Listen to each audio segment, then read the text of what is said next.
Good afternoon, gentlemen. Linda Soderberg from Rhode Island, and also on behalf of the Extra Job Corps Academy. So, faith, as I always believe in, put me in the right place. I have two budget concerns.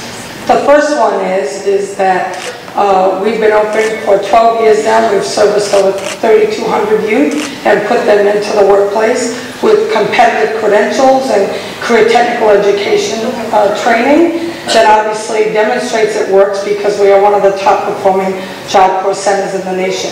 I am very concerned, thank you, on behalf of our Rhode Island students, it's their work.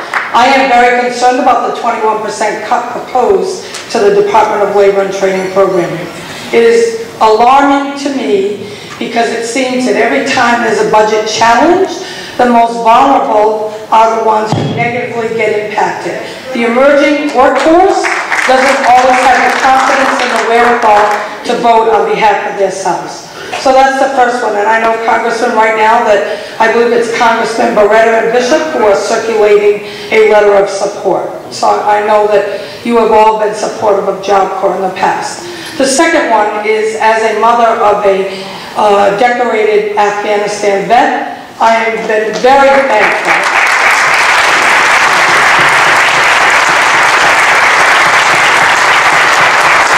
I'm very thankful for the services and support that my son received from the Rhode Island Veterans Administration. I'm also, I feel that Rhode Island has taken a huge step forward by appointing a Director of Veterans Affairs.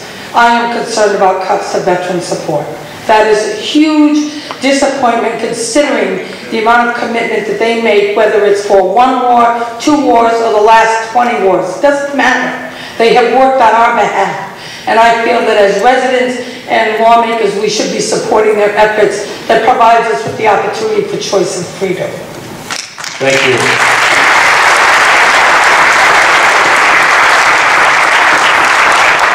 Let me give a word of reassurance about all the budget concerns that so many of you have based on this president's budget.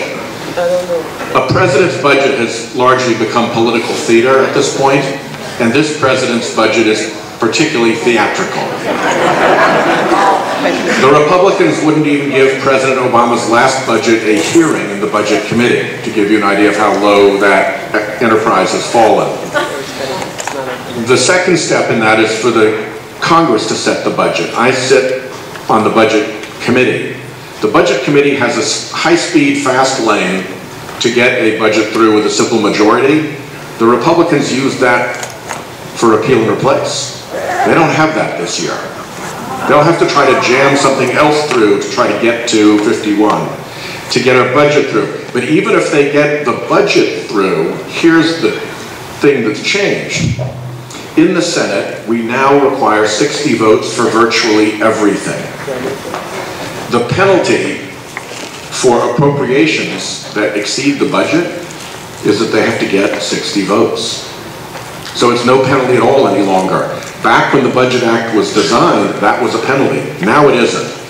So the presidential budget process and even the congressional budget process have become really nominal, basically.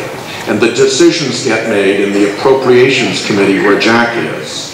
And on that side, he can tell you more, but Jack's committee passed appropriations in every single subcommittee at the end of last year.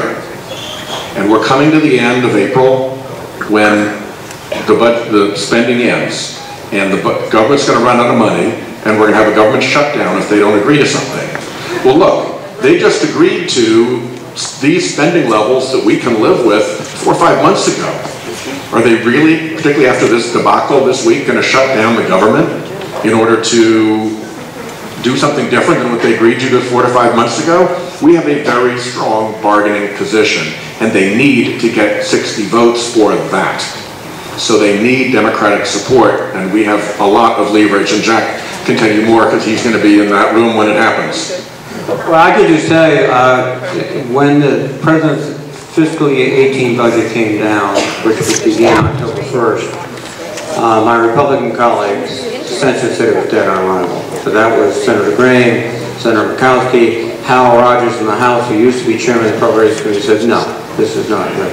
But we have some really hard, difficult negotiations to go on to get our budgets up to adequate, and then to get them signed by the President, because there's another part of this, not only do we pass the bill, the President of the United States has to sign it. So this is going to be complicated and convoluted.